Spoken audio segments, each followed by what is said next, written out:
And are you refreshed? Good. Now what? It's wonderful to be here.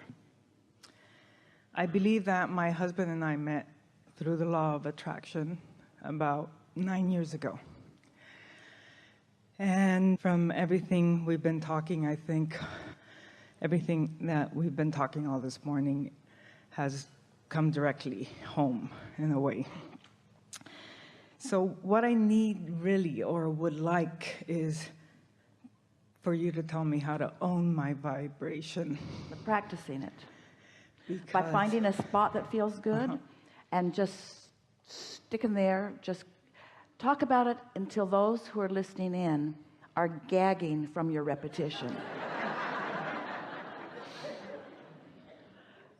Just by rubbing in the good stuff, by finding a place that feels good and then just talking about how it feels good and how much you like it and how other things remind you of it.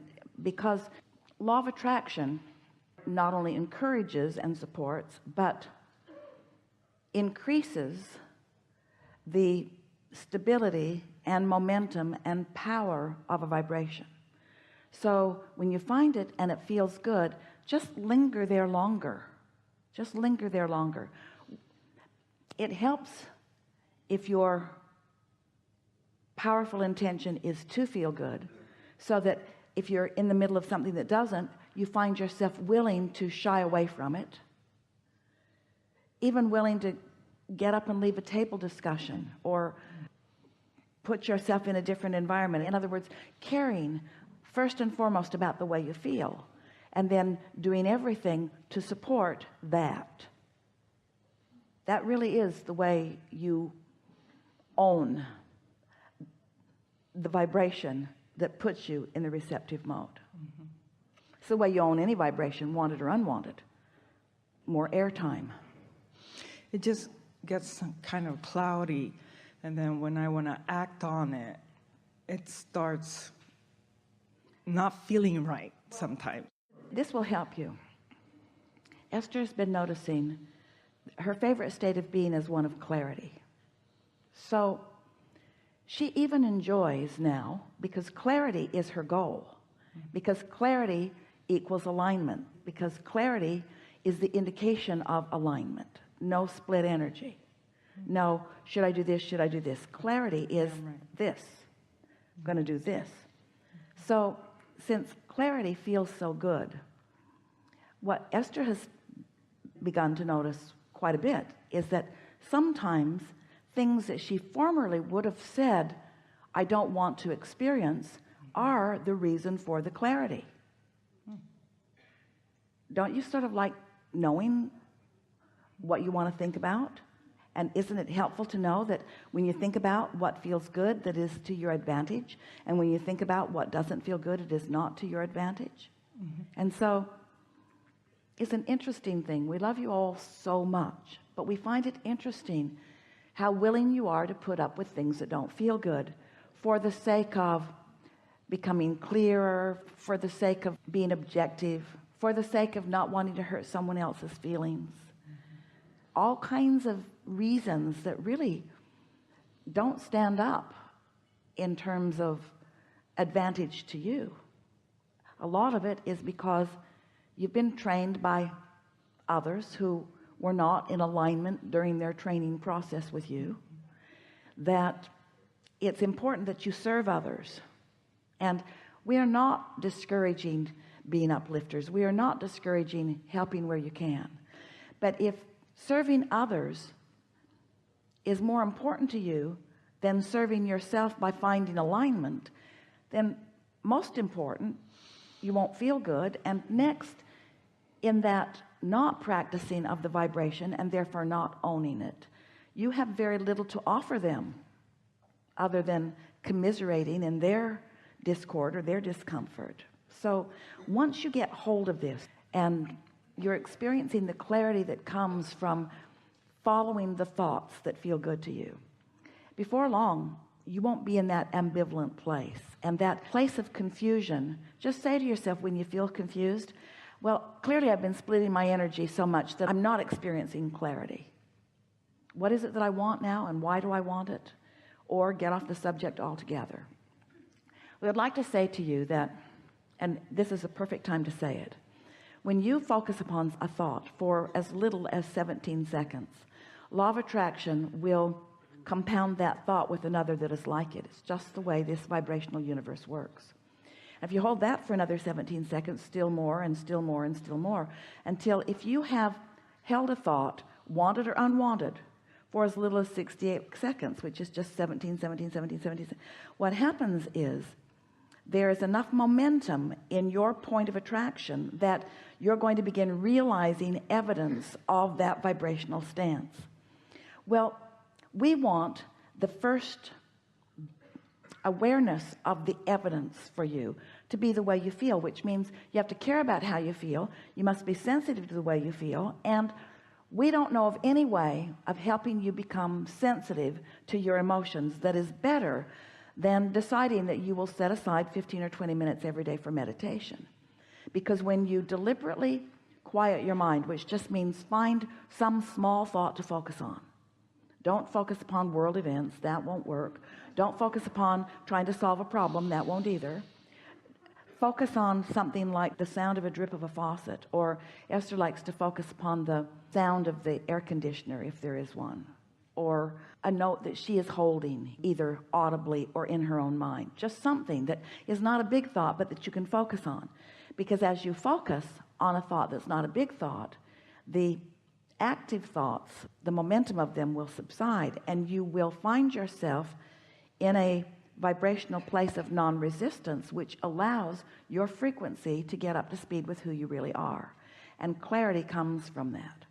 So caring about how you feel and beginning to notice that, aren't there subjects that as soon as you get on them you feel uncomfortable? Stay away from those subjects. But the thing about this business of attraction is there's no staying away from anything. You can't stay away from something without stepping right in the middle of it. I'm not going to think that thought that I'm thinking right now. I'm not going to think that thought because it doesn't feel good and I don't like the way I'm feeling right now, so I'm not going to think about that anymore, because when I think about it I don't feel good, and not feeling good isn't what I want, and I'm tired of not feeling good, and so I'm just not going to think about that anymore, and I'm tired of talking about it too. I'm not going to talk about it. I'm not going to think about it, because last time I was thinking about it I started talking about it, and then they called me and we were talking about it more, and then we talked about it around dinner, and I think it's time that I give up that thought because I can see it is not serving me, so I'm not going to think about that thought that I'm thinking about it. I'm not going to think about that thought anymore. I'm just really, really tired of thinking about that thought. It just seems like it's just getting bigger and bigger and bigger, and I think there should be a group and there should be a 12-step process to get rid of those thoughts. I think that we should get rid of those thoughts. I should be able to find a way to get rid of those thoughts. I need to get rid of those thoughts because this thought clearly is not serving me. This thought is not serving me. Damn, I am not going to think about this thought anymore. I'm just tired about thinking about this thought. I think I'll take a nap. Finally, you found a way to stop the momentum of that. So it's not about avoiding a thought, it's about finding another thought. But you can't find the other thought in the middle of the thought, and that's what makes it hard for you.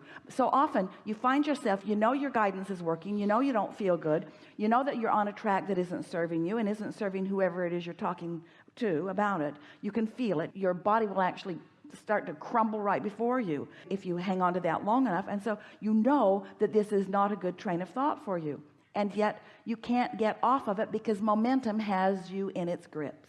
The law of attraction, momentum. So what you want to do is just acknowledge, well, law of attraction is just doing its thing, and I've got this thing activated way longer than I meant to, but it's all right because I now know what to do.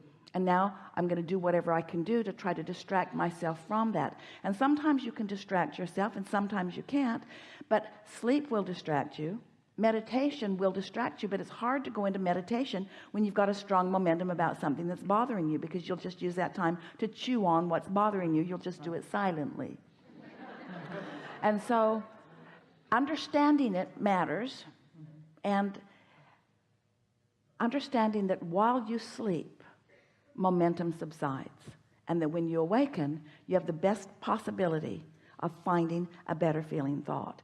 And if that is just your soft and gentle but deliberate intention, you'll just find more and more and more and more of the thoughts that feel good, and the thoughts that don't feel good will stick out in a stronger way. And here's the most important part: you'll catch it in the early subtle stages when it is easy to deflect it. Jerry used to tell a story. It was one of the first stories Esther remembers hearing from him about being a deliberate creator. And he said He can remember sitting in front of a fireplace, and there was some sort of a log in the fireplace that was really crackling and popping. He said it was a chinkapin log. Esther just thought that was such a funny name for a log, a chinkapin log. And a spark came out of the fireplace and landed on his cashmere sweater. And Jerry noticed that if he went like that, nothing happened. But if he said, well, looky there, it would burn a hole right in his sweater.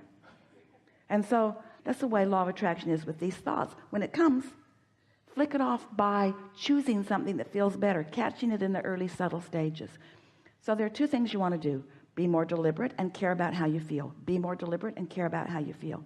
And most of all, don't beat up on yourself when you find yourself in the middle of something that's negative, because that will compound it for sure. There is nothing that will add faster negative momentum to your current point of attraction than beating up on yourself for some unnecessary reason. And we're saying that directly to you, to all of you, but directly to you, because that's your MO. In other words, I'm not really where I want to be, and there's something really wrong with that, and I should be doing better by now. And none of that's true, because you're right on your path. You have a clear understanding of this. Every day you're holding a stronger confidence in a vibration that serves you, and the manifestations of your life are reflecting that. So just acknowledge that and watch what happens. And if you want to help anybody else, acknowledge the improvements in their moods and attitudes too. Don't praise your kids for what they're accomplishing. Praise them for their moods. And only talk about their moods when their moods are flying high. Never point out their bad mood. Never reprimand their bad deeds. Praise their good moods and watch what happens. I just love it when you're happy like this. I just love the clarity that I'm feeling from you. Oh, you're really tuned in. I just love the way you're behaving. I love the way your body is responding to your happiness. Use every opportunity that you can to point out alignment when you see it, and hold your tongue when you see something other than alignment, for others and for yourself. Thank you. Yeah.